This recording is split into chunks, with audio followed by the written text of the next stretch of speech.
Ragged tents, some ripped tarpaulin and some piles of smoking embers. That's all that's left of the Idly refugee camp in western Ivory Coast after a recent attack. Exact details are sketchy, but the causes are thought to be inter-ethnic conflict, with ethnic doulas accused of having attacked the local Guerre population. The people living in this camp were internal refugees, displaced after the post-election crisis of 2011. The attack may have been in retaliation for a robbery carried out the night before. Of the 5,000 refugees living here, around 100 took refuge in the town hall of the nearest settlement. The rest simply fled into the countryside.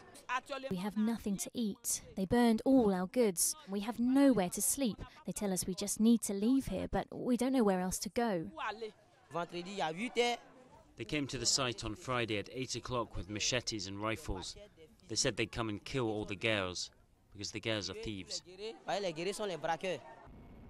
This kind of ethnic violence has been a part of daily life in Duekoue for years now. During last year's election crisis, the massacres here went on for days.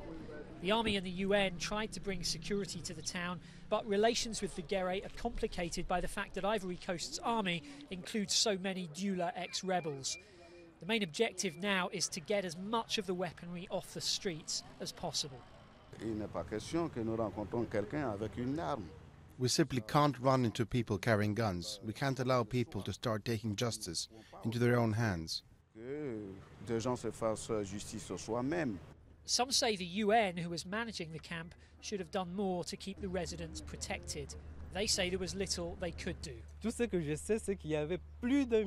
All I know is that there were more than 1,000 people facing a dozen soldiers, and when you have that, the inevitable happens.